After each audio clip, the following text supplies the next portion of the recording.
안녕하세요. 또 반갑습니다. 이렇게 또 주일날, 여러분들 함께 예배 드릴 수 있어서 너무나 감사합니다. 저는 뉴욕에서 지금 34년 살았습니다. 뉴욕에서 사는데, 그 뉴욕에 뭐 여러 번 가보셨겠지만, 뉴욕 사람들은 참 바쁩니다. 그래서 서로 같이 인사를 나누고 뭐 이렇게 깊이 교제를 나누고 하는 시간들이 이렇게 많지는 않은 것 같습니다. 뉴욕에서 사람들을 만나면 뉴욕에서 길가에 지나가는 사람들과 눈을 마주쳐서 인사하는 경우는 없습니다. 서울에서 오신 분들도 그런 경험을 서울에서 하셨겠죠. 서울에서 누가 지하철에서 눈을 마주치고 인사를 하면 신고당합니다. 그리고 지나치다가 길거리에서 마주칠 때 인사하는 사람 없습니다. 저도 뉴욕에서 그렇게 살았기 때문에 그렇게 살았는데, 그런 식으로 여기 오다가 한 얼마 안 되는 거리에 그 저녁 식사를 하러 잠깐 들렸어요. 그래서 거기서 나오는데 차에서 나오는 이 백인 가정이 이렇게 나오면서 눈이 마주쳤는데 저를 보고 웃으면서 인사를 합니다. 그래서 제가 무척 어색하게 그냥 이렇게 하고 지나갔습니다. 뉴욕에서는 눈이 마주치거나 아니면 아는 사람이 있다 하더라도 그냥 How you doing? 이게 인사입니다. How you doing? 그게 이제 뉴욕 액센트죠. How you doing?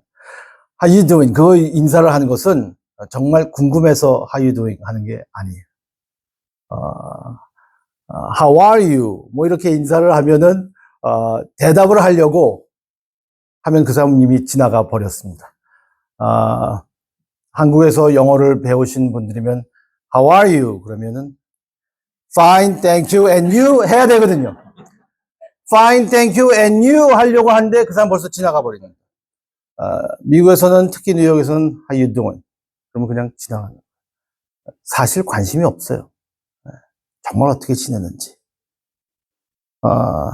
여러분들은 어떻게 지내십니까? How are you?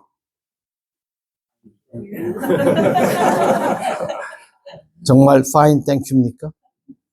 fine이에요? 그렇습니까? 정말 잘 지내십니까? 어떠세요? 요새 생활이 어떻습니까? 건강은 어떻습니까? 자녀들은 어떻습니까? 경제는 어떻습니까? 마음은 어떻습니까? How are you? 어떻게 지냅니까? 심적으로, 육체적으로, 경제적으로, 관계적으로 어떻게 지내시는가? 정말 감사가 있는가? 평안이 있는가? 팬데믹이 끝났다고 하지만 포스트 코로나 시대를 지내면서 아직까지도 적지 않은 에너지 소모와 적응이 좀 필요한 것 같습니다. 최근에 저희 교회 장로님과 같이 대화를 하면서 그런 이야기를 하더라고요. 지금 포스트 팬데믹 그 트라우마들이 지금 드러나고 있다. 팬데믹 동안에 너무나 많은 사람들이 적응하기 힘들어 했던 것 같아요. 미국에서는 9.11 사태 때에 큰 미국의 변화가 있었습니다. 2001년도 9월 21일 날 제가 맨하탄에 있을 때인데 9.11 사태가 일어났고 미국이 완전히 변해버렸고 세상이 변했습니다. 몇 년 전에 팬데믹 코로나가 들어와서 미국뿐만 아니라 세상이 완전히 변해버렸습니다. 적응하기가 굉장히 힘든 그러한 시대를 살고 있습니다. 사는 게 힘들어요. 20대 이제 후반이 됐지만 20대 되는 저의 막내 아들이 이런 말을 했습니다. 요새 아이를 낳고 사는 사람들도 무척 힘들고 지금 태어나는 아이들은 참 힘든 인생을 살 것 같다. 라는 이야기를 합니다. 초등학생들도 힘들어요. 교사들도 힘들고 사회가 굉장히 어지럽습니다. 이쪽 해리스버그, 펜실베이니아는 어떤지 모르겠지만 뉴욕에서는 초등학교 선생님들이 아침에 학생들에게 인사를 할 때에 Good morning, boys and girls를 못한다고 합니다. boys and girls 외에 다른 것들이 많이 있기 때문에 boys and girls라는 그러한 아이덴티티를 특정해서 말하지 못한다고 합니다. 정말 힘듭니다. 혼돈이 많습니다. 자녀를 키우는 것도 굉장히 힘들고 여러모로 어려운 것 같아요. 여러분들은 어려울 때, 힘들 때 어떻게 대응하십니까? 친구들과 만나는 사람도 있고 맛있는 음식을 먹는 사람들도 있고 영화를 보시거나 아니면 음악, 드라마, 교회에서는 교인들과는 하지 않지만 집에서는 여러분들이 다 하시는 와인입니까? 아니면 산책입니까? 아니면 정말 좋고 이 필요한 것들이 다 있지만 어떤 것으로 여러분들은 힘들 때 견디시나요? 기도하십니까? 저희들이 오늘 본 말씀도 그렇지만 시편은 기도로 꽉 차 있습니다. 그래서 시편을 읽으면서 많은 위로를 얻는 사람들이 있어요. 하지만 인생의 고난의 길을 걸을 때에 기도로 해결하는 일들이 있는데 오늘 시편 기자를 통해서 저희들이 배우는 것은 인생에 힘들고 어려운 고난, 역경이 있을 때 우리를 그것을 헤쳐나가고 견딜 수 있게 하는 것은 기도뿐만 아니라 예배라는 것을 가르쳐주고 있습니다. 예배를 통하여. 그래서 오늘은 예배와 안식에 대해서 좀 말씀드리려고 하는데요. 세 가지만 간단하게 말씀드릴게요. 제가 항상 세 가지를 말씀드리는데요. 첫 번째는 전인격적인 예배, 두 번째는 하나님의 말씀과 행위에 근거한 예배, 그리고 세 번째는 예배와 안식입니다. 예배는 전인격적인 예배라는 것이죠. 전인격적인 예배가 무엇일까? 여러분들은 하나님과의 그 관계에서 인격적인 관계라는 것에 대해서 어떻게 생각하십니까? 어떤 목사님, 친구 목사님이 저에게 이런 말을 했습니다. 내가 교회에서 하나님과의 관계가 인격적인 관계라고 이야기를 하니까 우리 교회 장로님들과 집사님들이 교회 생활을 오래 하신 분들인데도 도대체 목사님 무슨 말을 하는 겁니까? 인격적인 관계라니요? 라고 하면서 그것에 대해서 전혀 이해가 안 된다는 식으로 말씀하셨더라라는 이야기를 들었습니다. 여러분들은 어떠십니까? 하나님과의 인격적인 관계라고 하면 여러분들은 어떻게 그것을 프로세스 하시고 어떻게 이해를 하십니까? 하나님과의 관계가 인격적인 관계가 되는 것은 맞습니까? 어떻게 생각하실지 모르겠어요. 네. 전인격적으로 예배에 임하지 않는다면 참다운 예배가 아니죠. 하나님과의 관계는 인격적인 관계입니다. 하나님이 우리를 로봇을 만들어 주셔서 기계적인 관계가 아니라 하나님과 우리는 언약의 관계로 서로 소통하고 대화하고 하는 인격적인 지정의가 함께 섞여서 인격이 만들어져서 그 인격이 통하는 그런 인격적인 관계. 아멘. 그런 것들을 오늘은 말씀을 하는 것이죠. 모든 감정을 갖고 예배하는 모습. 1절, 2절을 보면 즐거이 외치라라는 말을 합니다. 사실은 이게 명령형이에요. 사실 이러한 말씀을 명령형으로 쓰는 것은 좀 어색합니다. 즐거워해라. 누가 누구에게 즐거워해라. 이제 그 10대 정도 되는 모든 10대가 그렇진 않겠지만 굉장히 모범적인 10대들이 있어요. 이 교회는. 굉장히 모범적인 10학년.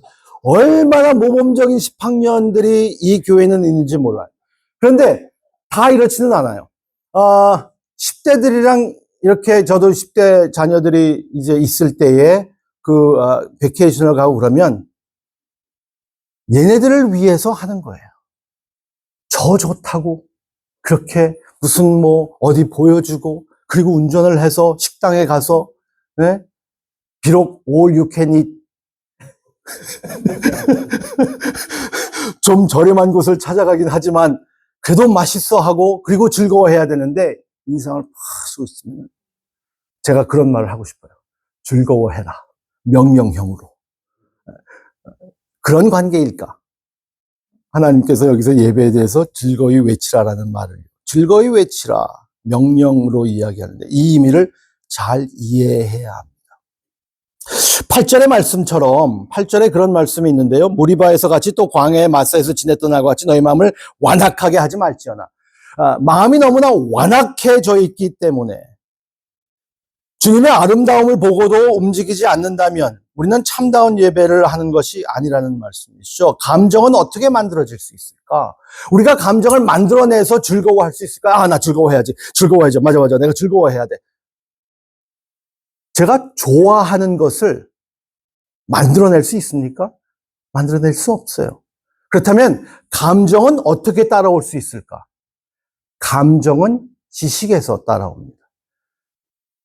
미국에서 프린스턴 신학대학의 첫 학장이기도 했고, 그리고 프린스턴 대학의 첫 학장이기도 하면서도, 그리고 굉장한 그 영적 이 부흥을 인도해냈던 도구로 사용했던 조나선 에드워즈라는 목사님 계십니다. 조나선 에드워즈라는 분은 religious affection이라는 말을 하면서 종교적인 아니면 복음적인 하나님과의 관계적인 affection, 이 말이 한국말로 번역하기는 굉장히 어려운 단어예요. affection은 감정이 아닙니다. 그래서 한국에서는 이 affection을 많은 분들이 정감이라는 단어로 사용을 합니다. 정감. 느낌도 아니에요. 그리고 감정도 아니에요. 단순한 감정이 아니에요. 정감. 훨씬 더 전인격적인 그러한 감정인데 그분은 이 정감을 어떻게 해서 일어나냐 하면은 아는 것으로 인해서 정감이 더 일어난다. Religious affection happens through knowledge. You can love something more if you know that more. 아는 만큼 사랑하고 아는 만큼 좋아하고 아는 만큼 감정이 들어갑니다. 모르는 것에 대해서는 감정을 가질 수가 없어요. 모르는 사람에 대해서 어떻게 감정을 가질 수 있어요? 그래서 우리는 알려고 합니다. 그래서 TV에서도 그 심리를 알기 때문에 스포츠 선수들에 대해서 우리가 더 마음이 가기 위해서는 그의 인생을 보여줍니다. 축구만 잘하는 것만 보여준 것이 아니라 어떻게 그 사람이 잘하는가 해서 좀 더 인격적으로 알 수 있도록 만들어주는 거예요. 그게 religious affection으로도 연결되는 것이죠. 여러분들, 왜 우리는 하나님에 대해서 즐거이 찬양하는 마음이 없을까? 만약에 없다면 잘 몰라서. 하나님을 잘 몰라요. 교회에 10년, 20년, 30년, 40년을 다녔는데도 하나님에 대해서 아니면 예수님에 대해서 말하라 그러면 할 말이 별로 없어요. 개인적으로도 성경적으로도. 자, 빨리빨리 지나갈게요. 그리고 6절, 7절에 보시면 우리의 의지를 굽히며 예배하는 것을 또 이야기합니다. 오라, 우리가 굽혀 경배하며 우리를 지으신 여호와 앞에 무릎을 꿇자. 이것은 허리를 숙이고 무릎을 꿇어야 하는 것인데 우리의 의지를 이야기하는 것입니다. 즐거이 소리치라는 것은 감정을 이야기하는 것이라면 6절, 7절에서는 우리의 의지를 담아서 예배하는 것이다. 감정을 이야기하는 건 아니에요. 여기는 우리의 삶을 드리고 우리가 의지적으로 예배하는 것이. 마음에 와닿지 않는데 어떻게 예배합니까? 라고 제가 어저께 예화를 드린 말씀이 있어요. 마음에 와닿지 않는데도 해야 되는 것이 의지적으로 옳은 일이기 때문에 항상 저희들은 나에게 좋은 것만 하고 내가 기분 좋은 것만 할 수는 없어요. 저희들이 아이들에게 그렇게 가르치잖아요. 아이들에게 가르치는데 우리 자녀들에게는 네가 원하는 것만 하는 게 인생이 아니야. 옳은 것이기 때문에 해야 돼. 그렇잖아요. 저희들은 하나님 앞에 예배를 드릴 때 의지가 필요해요. 아침에 난 성령님이 나를 안 움직이시는데 성령님이 움직이셔야지 내가 신령과 진정으로 예배를 드리지 성령님이 움직이지 않으시는 것 같아요. 그래서 나는 이렇게 할 바에야 오늘 교회 가서 예배하지 않고 어저께 말씀드린 대로 나는 내 침실에서 나의 편안함을 예배할 거야 라고 생각하실지 모르겠어요. 그렇지만 여기서 허리를 숙여라는 말은 무릎을 꿇어라는 말은 의지를 이야기하는 것 같습니다. 우리의 방식을 변화시켜야 된다. 이해, 마음, 메시지를 듣고 받아들이고 그리고 그것을 무시하지 않는 데 중점을 두는 것 같아요. 여기에는 여러분들의 생각과 의지와 감정이 포함되는 것이죠. 우리의 모든 것이 포함되는 것을 이야기합니다. 이 점을 이해해야 될 것 같아요. 감정만 있는 것이 예배가 아니라 의지만 있는 것이 예배가 아니라 감정과 의지와 지식이 함께 전인격적인 예배가 있어야 되는 것이죠. 저희들은 교회의 성향 따라 너무 지적으로 이성적으로 가는 교회도 있고 교회의 성향 따라 너무 감정적으로 치우치는 교회가 있고 교회의 성향 따라 그냥 탁탁탁탁 훈련된 교회들이 있습니다. 근데 거기에 너무 치우치지 않고 전인격적인 관계가 이루어질 수 있다면 훨씬 더 성숙한 그러한 예배가 있을 수 있다면 그런 예배를 하나님께서 즐거이 받으신다는 것입니다. 전인격적인 예배가 아니면 사실은 예배라고 할 수는 없는 것입니다. 두 번째로 예배는 하나님의 말씀과 행위에 근거합니다. 이 부분이 굉장히 중요한데요. 이걸 놓치지 않으셨으면 좋겠어요. 시편 95편에는 우리가 놓치지 말아야 할 단어가 있습니다. 2번 나오는 단어예요. 왜 전인격적으로 예배해야 하는지 알려주는 말씀입니다. 왜 하나님을 알아야 하는지 그리고 왜 즐거이 외쳐야 되는지 그 근거를 이제 이야기하고 있는데요. 1절과 2절을 한번 다시 보시기 바랍니다. 1절과 2절에 이런 말씀이 있어요. 오라 우리가 여호와께 노래하며 우리의 구원의 반석을 향하여 즐거이 외치자. 우리가 감사함으로 그 앞에 나아가며 시를 지어 즐거이 노래하자. 이렇게 말합니다. 명령형입니다. 이렇게 해라. 한글 성경에 이렇게 하자라고 나왔는데 사실 명령형이 이렇게 하라. 왜 그렇게 해야 되느냐? 그 근거를 이야기하는 거예요. 성경에서는 하나님과의 인격적인 관계는 무조건 명령이 있지는 않습니다. 그건 인격적인 관계가 아니에요. 인격적인 관계가 아닌 것은 내가 하라 그랬으니까 하는 거야. 이건 인격적이지 않아요. 인격적인 것은 왜 해야 되는지 설득을 시켜주십니다. 하나님께서 설득시켜주는 거예요. 왜 그럴까요? 3절. 여호와는 크신 하나님이시요 모든 신들보다 크신 왕이기 때문입니다. 왜 우리가 소리를 치며 즐거워하고 왜 하나님 앞에 그렇게 나아가야 할까? 하나님은 어떤 분인 줄 아세요? 크신 분이에요. 모든 신분들보다 크신 왕이기 때문이에요. 라고 이야기합니다. 첫 번째. 두 번째, 6절과 7절을 한번 보세요. 왜 그렇게 해야 됩니까? 그는 우리의 하나님이시요. 우리는 그의 기르시는 백성이며 그의 손에 돌보시는 양이기 때문이다. 라고 말씀을 하고 있습니다. 여기서 시편 기자가 무엇을 말하고 있는지 한번 살펴봐야 합니다. 시편 기자는 하나님을 깊이 생각하고 그의 탁월함을 신중하게 평가하고 있어요. 하나님의 위대하심을 묵상하면서 생각하고 있어요. 그리고 그 가치를 소중히 여기고 있습니다. 하나님이 어떤 분인가 하는 것을 확실히 알려고 노력하고 있고 알고 있다는 것이죠. 하나님이 어떤 값어치가 있는 분인가. 그는 하나님의 위대한 업적과 속성을 묵상하고 있으며 그분의 뛰어남을 진지하게 사유하고 있습니다. 그게 하나님을 예배하는 모습입니다. 많은 분들이 당연히 해리스버그 제일장로교회 성도들은 아니고요. 우리 교회도 그런 사람 없고 다른 교회를 이렇게 다녀보면 많은 분들이 하나님을 예배하는 모습에 참 감정이 그리고 충만하게 성령이 충만한 것처럼 느껴지는 그러한 감정으로 평안함이 있고 예배 드렸다라는 그러한 결과를 느낄 때가 있어요.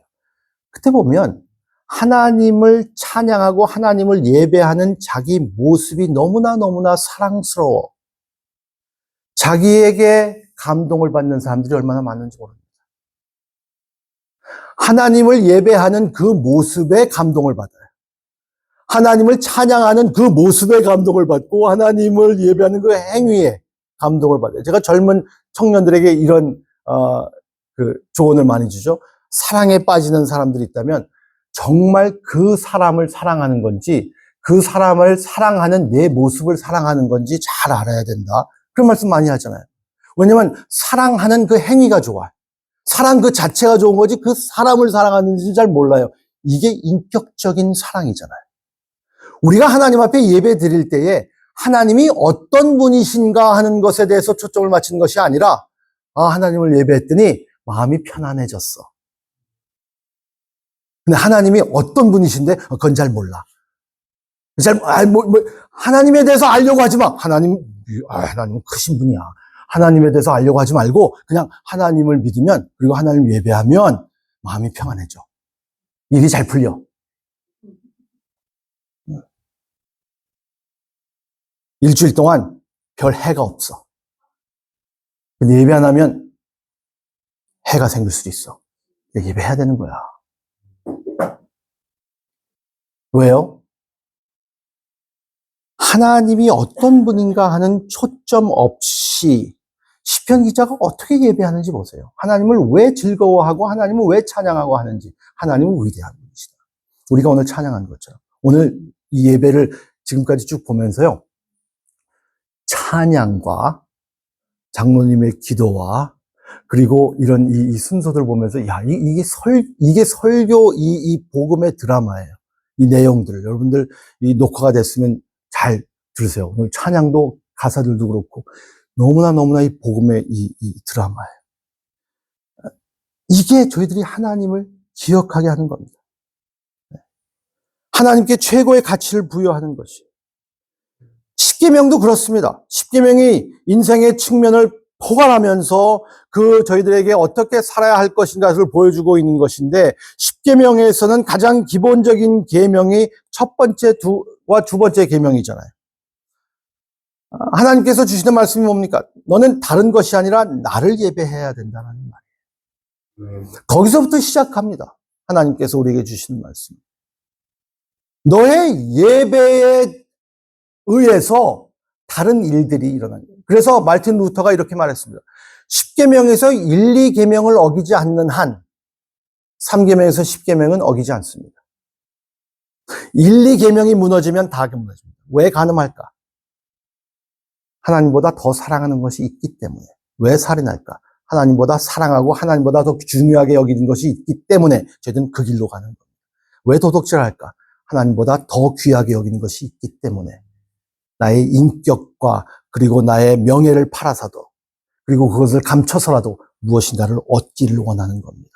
틀린 것이 알고 있지만. 왜? 하나님보다 다른 것이 더 중요하다고 여기기 때문이에요. 왜 거짓 증언할까? 하나님보다 더 중요한 것이 무엇이 있기 때문에. 그래서 마르틴 루터는 사람의 심리도 이해하고 하나님의 그 계명을 이해하면서 1계명에서 2계명을 어기지 않는 한 다 어기지 않는 것이다. 하나님께서 10계명을 주실 때 가장 중요한 계명은 1계명에서 2계명 주신 거예요. 나 외에 다른 신을 두지 마라. 다른 것 예배하지 마라. 왜? 예배가 기본이기 때문입니다. 우리는 아무것도 예배하지 않는다는 가능성이 전혀 없습니다. 제가 어제 말씀드린 것처럼 하나님을 예배하든지 아니면 다른 것을 예배합니다. 우리는 예배하도록 되어 있습니다. 어딘가에 모르게 가치를 두고 그것을 따라가고 있습니다. 직장이든지 가정이든지 건강이든지 나의 쾌락이든지 나의 편함이든지 뭐든지 저희들은 가장 중요하다고 생각하다는 것을 저희들은 그것을 따르고 있습니다. 그게 우리의 예배 대상입니다. 예배하게 되어 있어요, 우리는. 예배합니다. 제가 어제도 질문한 것처럼 여러분들은 예배하십니까? 안 하십니까?가 질문이 아니라 무엇을 예배하십니까?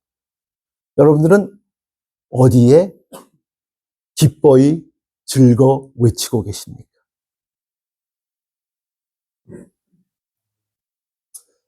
우리를 컨트롤하고 있는 것, 우리의 삶을 지배하는 것이 우리의 하나님이 되는 것입니다. 우리의 신이 되는 거예요. 무엇이든지 지배하고 있는 것이 있다면. 우리가 가장 많이 생각하고 있는 것. 이것만 있으면 좋겠다. 이것만 있으면. 한국에 제가 자주 나가거든요. 제가 한국에 1년에 2번씩 갑니다. 이민교회의 목회자임에도 불구하고 한국에 1년에 2번씩 가게 하는 우리 교회의 우리 장로님들이 얼마나 훌륭하신지 아시겠죠? 많은 목회자들도 만나고 사역을 하는데 한국에 가면 미국과 별로 차이 없이 뉴욕과 별로 차이 없이 물질 만능주의의 세상에 살고 있구나. 돈이면 다 되는구나. 라는 생각을 합니다. 제가 요새요, 자꾸 그런 말을 해요. 경건하지 못하게. 돈이 왼수다. 돈만 있으면. 진짜요, 돈 있으면 못할 거 없어요. 돈 있었으면 좋겠어요. 돈 있으면 가난한 사람들도, 그리고 힘든 사람들도 막 도와줄 수 있고, 네? 교회 건물도 저희는 25년 됐는데 아직도 빌려서 쓰고 있거든요. 뉴욕에 주일날 아침 8시부터 오후 2시까지 빌려서 쓰거든요. 그리고 금요일날 저녁 7시부터 밤 10시까지 3시간. 그러니까 8시부터 2시까지면 9, 10, 11, 12, 1, 2, 6시간. 그리고 금요일날 3시간. 그러면 일주일에 9시간 빌려서 쓰는 거죠. 한 달에 렌트 8,000불. 돈이 왼수죠. 돈이 왼수. 8,000불 렌트비 주고 9시간 쓰고 있어요. 뉴욕에서. 돈만 있으면 참 좋겠어요. 저는.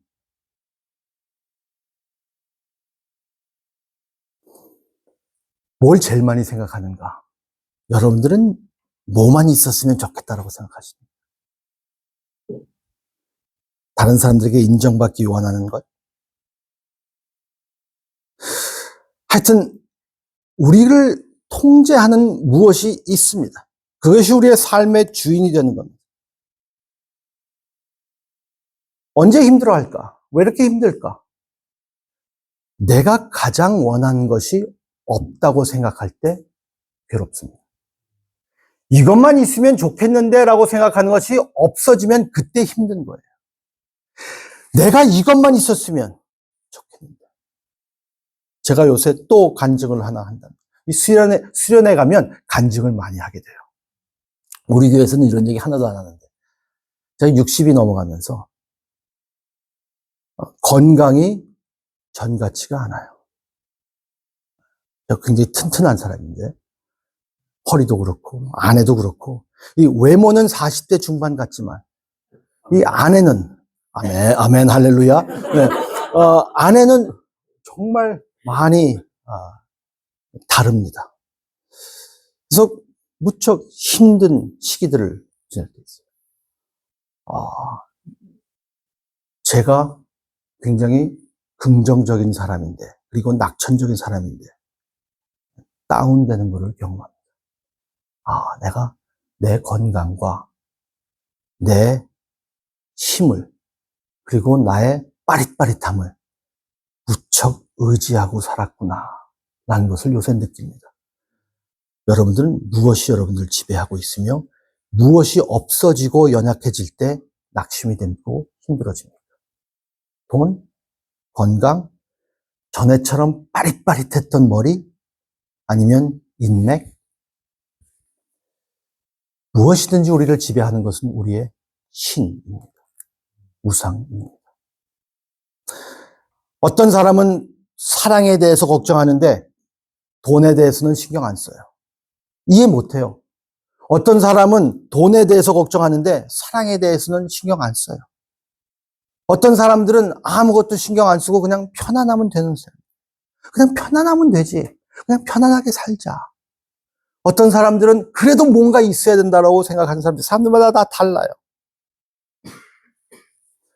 우리의 행복은 심리학적으로 보더라도 우리의 행복은 우리가 누구를 아니면 무엇을 예배하느냐, 가장 인생의 값어치로 가치를 두고 사느냐에 따라서 그 대상에 따라서 우리는 인생이 정해질 수 있습니다. 무언가의 가치를 통해서 형성되고 있습니다. 여러분들은 하나님을 믿는, 하나님이 우리의 왕이시고 우리의 진정한 하나님이라고 믿는 우리들은 하나님이 떠나시지 아니하시고 하나님이 신실하신 분이시고 하나님이 어제도 오늘도 동일하시고 10년 전에도 20년 전에도 인도하셨던 그 하나님이 지금도 인도하시는 똑같은 우리와 인격적인 관계를 맺으시고 우리를 위하여서 응원하시고 사랑하시고 우리를 도와주시는 그런 분이 변하지 않았는데 왜 즐거이 외치지 못할까? 왜 내가 잠깐 집중을 잃었을까? 왜 내가 이게 없어지니까 낙심했을까? 이럴 때마다 저희들이 이 예배를 통하여서 다시 한번 세워지는 겁니다. 하나님께서 찬양을 받으실 가치가 있는 분이다. 시편 95편 4절과 5절 보면 이런 말씀이잖아요. 그의 손에 땅의 기품이 있고 산들의 높음도 그의 것이로다. 바다는 그의 것이니 그가 만드셨고 육지는 그의 손이 지으셨도다. 4절과 5절에 말씀하시는 것은 굉장히 정말 대단한 말씀을 하고 있는 겁니다. This is a huge claim. How do you claim this? How do you know this is true? 이게 진실인지 여러분 어떻게 알 수 있어요? 그냥 그렇다 그러면 그런 거예요? 아니요. 하나님과는 인격적인 관계예요. 그냥 대놓고 믿어. 제가 아주 존경하는 정민영 선교사님이라는 분이 있어요. 정민영 선교사님이 자주 하시는 말씀이 있었어요. 기독교인들의 문제는 덮어놓고 믿는 거예요. 그분이 항상 그러세요. 성도들, 옛날 어른들이 아니면 사람들이 그렇게 말했대요. 막 질문하고 교회에서 질문이 많고 이렇게 하고 의심이 있으면 뭐 이렇게 의심이 많아? 덮어놓고 믿어. 이게 덮어놓고 믿는 게 문제예요. 이 열고 믿어야 되는데 덮어놓고 믿는 게 문제예요. 여러분들 덮어놓고 믿지 마세요. 무조건 믿지 마세요. 저희들은 정말 질문해야 합니다. 질문. 저희 교회는 예배 후에 제 설교 후에 성도들과 질의응답하는 시간이 있습니다. 그래서 설교에 대해서 같이 대화 나누는 시간이 있는데요. 손님이 그렇게 많지는 않아요. 그렇지만 그래도 계속 열어놓습니다. 어떻게 그의 손에 땅의 기품이 있고 산들의 높음도 그의 것이고 바다는 그의 것이니 그가 만드셨고 육지는 그의 손이 지으셨다. 어떻게 알 수 있을까? 열어놓고 읽는 말씀을 통해서 알 수 있습니다. 하나님의 말씀을 읽을 때 시편 95편 7절에 말하듯이 그 마음이 굳어지지 않는 겁니다. 말씀으로 대할 때, 말씀 안에 있을 때, 말씀 안에서 저희들이 묵상이 있을 때, 말씀에 대해서 깊이 저희들이 읊조릴 때, 묵상을 읊조린다라는 말입니다. 메디테이트. 말씀 묵상하시잖아요. 말씀에 대해서 깊이 묵상이 있고, 그리고 말씀에 대해서 저희들이 연구가 있고, 그리고 우리가 하나님에 대해서 의심이 생깁니다. 당연히 의심이 생기죠. 하나님에 대해서 의심이 안 생기는 사람이 어디 있어요? 인격적인 관계인데 어떻게 의심이 안 생깁니까? 그때마다 저는 하나님에 대해서 의심이 생길 때마다 진정한 지성인이라면 제 의심도 의심해야지 진정한 지성인입니다. 덮어놓고 믿을 수 없는 것처럼 덮어놓고 의심할 수 없습니다. 제 믿음도 의심하고 의심도 의심하고 그래서 그 과정을 하나님의 말씀을 통하여서 묵상으로 이어나가는 겁니다. 그럴 때 하나님께서 어떻게 우리에게 인격적으로 대하시는가? 예배는 안식입니다. 마지막 부분을 살펴볼게요. 이 부분이 꽤 혼란스러울 수 있습니다. 시편의 첫 부분은 매우 좋고 기분이 좋습니다. 명백해 보입니다. 그런데 갑자기 분위기가 바뀌어요. 갑자기 엄격해집니다. 우리를 낙담하게 하는 것 같습니다. 왜 예배를 주제로 한 시편이 이렇게 우울한 결말로 끝날까요? 시편 95편의 마지막 부분은 이스라엘 역사에서 일어난 사건에 대한 것입니다. 77년 1월 달에 취임식을 했습니다. 76년. 한국에는 칼라 테레비가 없을 때입니다. 76년. 48년을 미국에서 살았습니다. 한국에서 13년 살았습니다. 저는 여기서 시민권을 땄습니다. 여기서 결혼을 했습니다. 여기서 세 아들을 낳고 세 아들도 그 둘은 결혼하고 가정을 이루고 그리고 여기서 목회를 편안하게 잘하고 있습니다. 근데 안정이 없어요. 왠지 아세요? 미국이 내 나라라고 한 번도 생각해 본 적이 없어요. 저는 영어 I can get by. 영어를 잘하진 않아요. 근데 get by는 할 수 있어요. 영어를 할 수 있어요. 영어로 싸울 수 있어요. 컴플레인 할 수 있고. 구글에다가 컴플레인 길게 쓸 수도 있어요. 한 번도 미국이 내 땅이다라고 생각한 적이 없어요. 그래서 한국에 갔습니다. 1년에 2번씩이나 갑니다. 우리 교회 장로님들이 저를 보내주신 그 은혜에 덧입어서. 한국 갔더니 이게 내 나라라고 생각되지가 않습니다. 자꾸 저한테 미국 사람이래요. 미국에 갔더니 자꾸 저보고 코리안이래요. 그래서 우리는 이 hyphenated identity, 코리안 아메리칸. 자꾸 저보고 청년 때는 2세래요.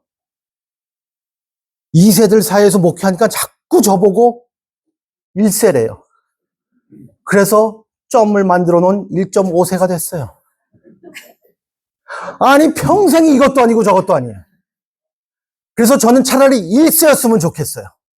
한국에서 고등학교 졸업하고 대학교 졸업하고 군대 갔다 온 사람들이 저는 너무 부러워요. 왜냐하면 추억이라도 있어. 한국에.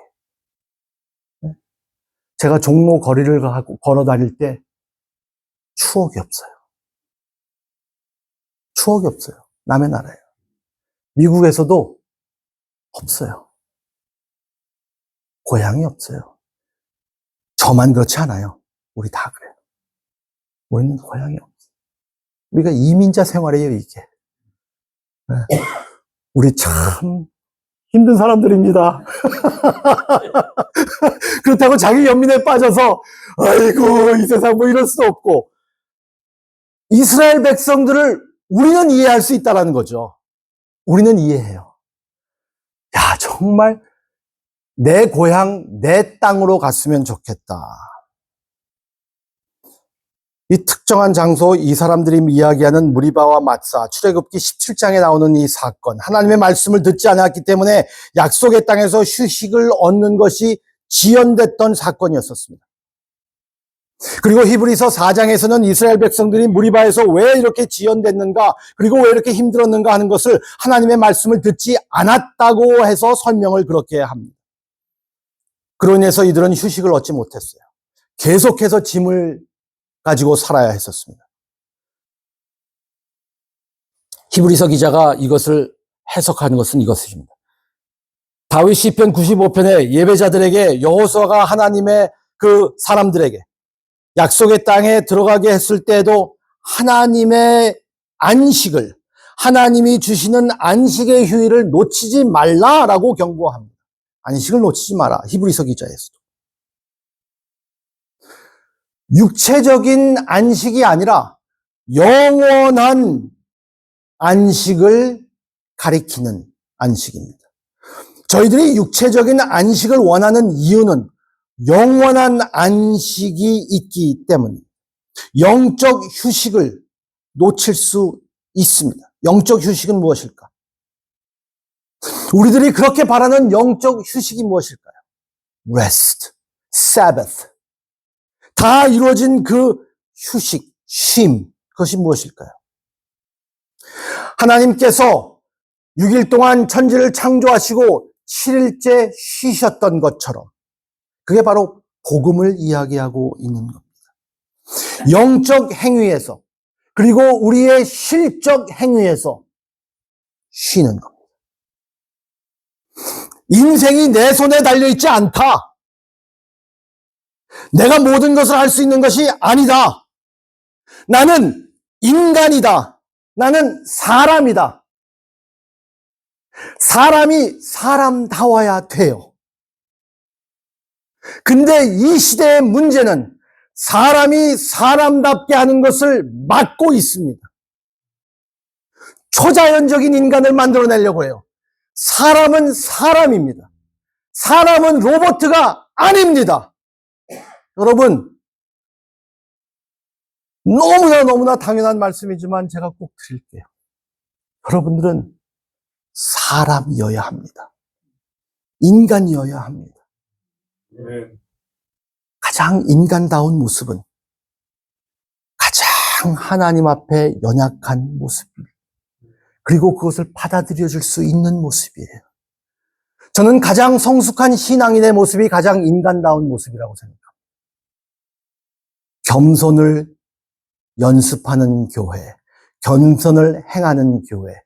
The church that practices humility. 가장 겸손은 저는 이렇게 생각합니다. 인간다운 것. 사람 같은 것. 우리는 제한이 있어요.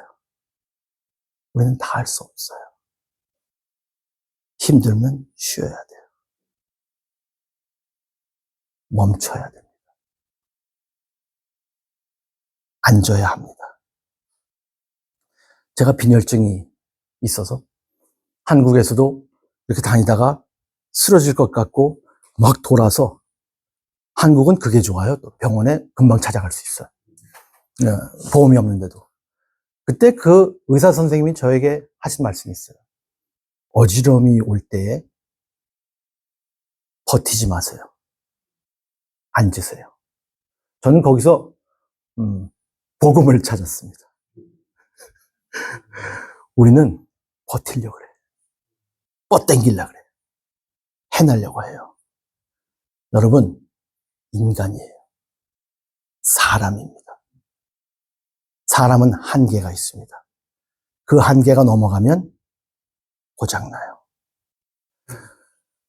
제가 신앙생활에서 가장 중요하게 생각하는 것이 무엇이냐면 나는 인간이지 하나님이 아니다라는 겁니다.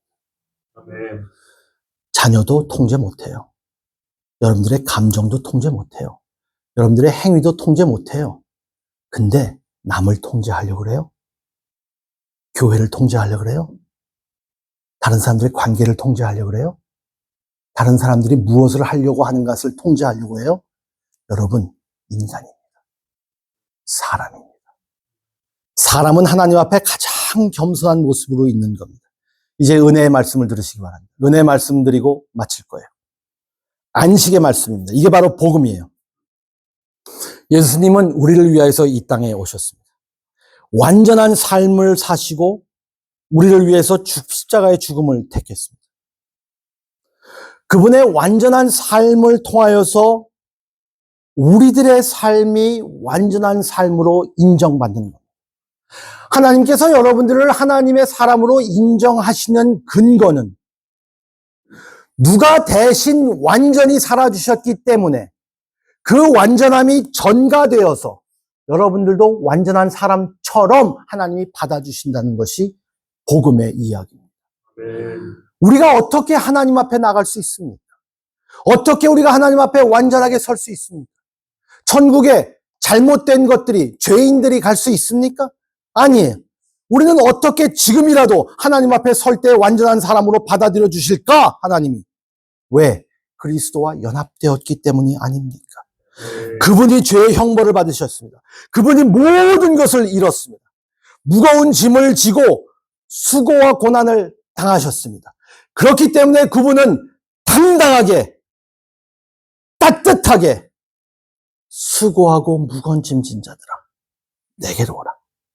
내가 쉼을 주리라. 왜? 그분은 모든 쉼을 포기하셨습니다. 그분은 모든 것을 잃어버렸습니다. 그리고 하나님 앞에 저주를 받으셨습니다. 세상의 영광뿐만 아니라 이 세상의 모든 것을 다 잃었습니다. 아무것도 얻은 것이 없습니다. 말로 표현할 수 없는 최고의 것들, 하늘의 영광, 모든 것들을 잃었는데 무엇 때문에 이것을 하셨을까? 결국 그분은 무엇을 얻으셨을까요? What's in it for Jesus? 예수님은 얻은 게 뭐예요? 예수님은 얻은 게 무엇일까? 예수님은 무엇을 위해서 이렇게 하셨을까? 무의미하게 하시지 않으셨을 거 아니에요. 자, 내가 이렇게 희생적인 그러한 사람이다라는 걸 보여주기, 과시하기 위해서요? 예수님과 안 맞죠. 예수님은 그것을 통해서 무엇을 얻었을까요? 예수님께서 고난을 겪은 후에 이전에 없던 것이 생긴 것, 그게 무엇일까? 우주의 주님이셨던 것, 모든 것을 가지고 계시지 않았나요? 아니요. 그 모든 것을 가치 있게 만드는 단 하나의 그것이 무엇일까? 확실한 결과가 무엇일까요? 예수님이 보시면서 그 십자가를 견디셨을 수 있었던 것은 무엇이었을까요? 성경에서는 그렇게 말하고 있습니다. For the joy set before him, he was able to endure the cross. 그 앞에 있는 기쁨을 위하여서 예수님은 십자가를 견디셨다. 우리도 신앙생활은 견디는 생활이라고 하는데 예수님께서 견딜 수 있도록 만들어놨던, 예수님이 견딜 수 있도록 받으셨던 것 무엇일까? 예수님의 보물은 무엇이었을까? 바로 우리입니다. 우리. 여러분, 저. 무한한 값을 치르면서도 소중히 여겨서 보물처럼 지키고 싶었고 구속하고 싶었고 살리고 싶었던 것. 저예요. 저 이런 사람입니다. 여러분 그런 분이에요. 한 명 한 명 모두. 우리가 그렇게 바라볼 때 다른 사람들은 어떻게 볼 수 있을까? 주님은 그렇게 보시는데.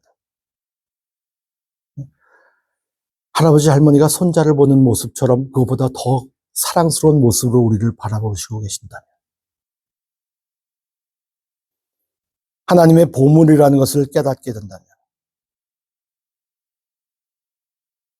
목숨을 바쳐서도 아깝지 않은 그런 인생으로 우리를 귀하게 여기신다면 이게 바로 예배의 비밀입니다. 그래서 즐거이 외칠 수 있는 거예요. 이 사실을 깨달을 때.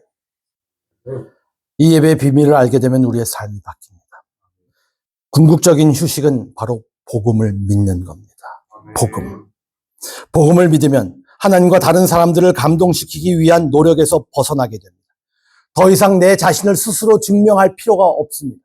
다른 사람들이 어떻게 볼까? 내가 잃을 것도 없고 증명할 것도 없다면 완벽해야 될 필요도 없습니다. 내가 다 모든 것을 잘하고 있다라고 보여질 필요도 없습니다. 그냥 사람처럼 사는 겁니다.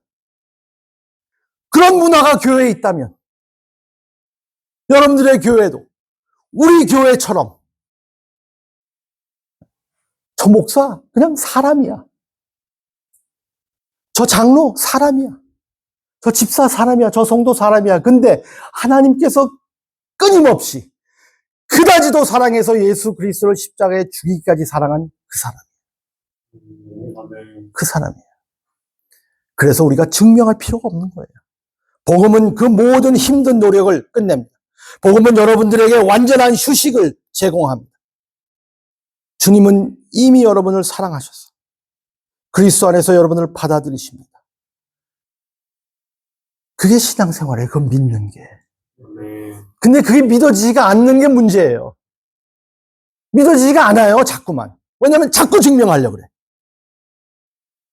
그래서 주일마다 모이는 거예요. 그래서 그걸 상기시키는 겁니다. 그래서 복음이 선포되는 거예요. 그리고 또 일주일 동안 나가는 거예요. 마지막으로 저의 인생의 목회에 영향을 줬던 팀 켈러 목사님의 이야기를 좀 나누고 싶습니다. 팀 켈러 목사님은 맨하탄에서 목회를 하시고 작년에 돌아가셨습니다. 두 번째 암과 싸우시다가 소천하셨죠. 돌아가시기 전에 이런 말씀을 나눴습니다. 시편 57편을 연구하면서 어떻게 어려움을 직면할 수 있는지에 대해서 이야기를 공유하십니다. 그는 시편 57편이 매우 이상한 시편이라고 말씀을 하십니다. 이 시편이 매우 이상한 이유는 시편 기자가 인생의 어려운 상황에 대해 이야기하기 때문입니다. 적들이 있고 상황이 엉망이고 인생이 완전히 망가지고 뒤엉켜졌습니다. 그런데 시편 기자는 하나님께 상황을 다 바꿔달라고 요청하는 대신 주님, 성공을 주시고 제 상황을 바꾸시고 모든 것을 예전처럼 정상으로 돌려주세요 라고 기도하지 않았다라고 합니다. 그의 잘못을 쫙 나열합니다. 두 번이나 같은 말을 합니다. 두 번이나 갑자기 이렇게 말합니다. 하나님이여, 하늘 위에서 높임을 받으소서. 주의 영광이 온 땅에 가득하게 하소서. 인생은 힘듭니다. 자녀도 힘들어합니다. 재정적으로 힘듭니다. 병이 있습니다. 제한이 너무나 큽니다. 사람들에게 인정도 이제 못 받는 것 같습니다. 점점 궁핍해집니다. 정신이 흐려집니다. 죽어갈 것 같습니다. 사람들이 원수가 많이 생기는 것 같습니다. 하나님 너무 힘들어요. 그런데 상황 바꿔달라고 기도하지 않았다는 거예요. 하나님, 하늘 위에 높임을 받으소서. 주의 영광이 온 땅에 가득하게 하소서. 여기서 도와주소서라는 그 기도를 하지 않았다는 거예요. 그가 말한 것은 단지 주님의 위대함을 봅니다. 주님의 장엄함을 봅니다. 팀 켈러가 저희들에게 가르쳐주는 말씀은 무엇이냐면 우리가 어려울 때 요청해야 합니다. 당연히 시편 시는 그것으로 꽉 차 있습니다. 그런데 시편 57편의 특별한 것은 이것을 절대화시키는 것 아니에요. 근데 시편 57편의 특별한 것은 이것을 저희들이 잊지 말아야 할 것. 어렵고 힘들 때 기도를 통함이 아니라 예배를 통하여서 자기를 진정시키고 예배를 통하여서 그 어려움을 견디어 나갈 수 있는 힘을 얻게 되더라.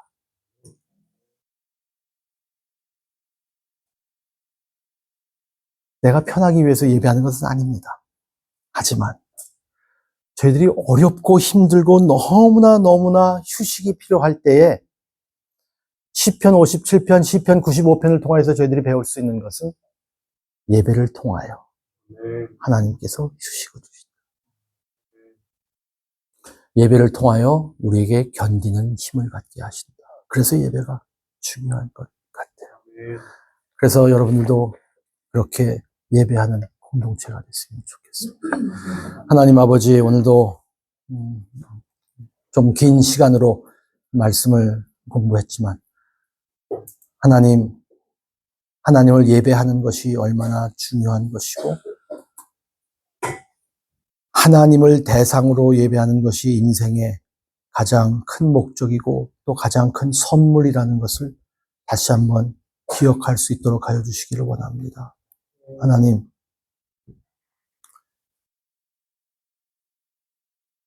하나님을 믿는 신앙생활도 그리고 그냥 인생살이도 그렇게 만만치는 않습니다. 잘 견뎌야 되는데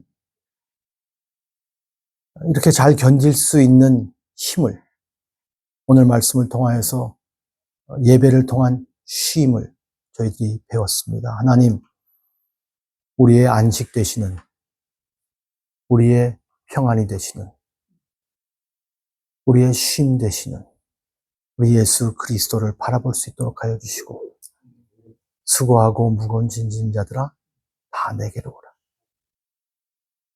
모든 것을 버리시고 우리를 얻기 위하여서 고난과 고통과 고생과 힘든 그 모든 것을 받으셨던 예수 그리스도 안에서 저희들이 쉼을 얻을 수 있도록 성령 하나님 우리 마음을 움직여 주셔서 기쁨의 찬양이 있고 우리의 의지를 붙잡아 주셔서 훈련된 예배의 모습이 있고 저희들이 말씀을 통해서 하나님을 더 깊이 깨닫는 그래서 진정 복음을 이해하고 복음 안에서 살 수 있는 그러한 성도들이 될 수 있도록 성령 하나님 도와주시기를 간절히 바라옵고 예수님의 이름으로 기도드립니다. 아멘.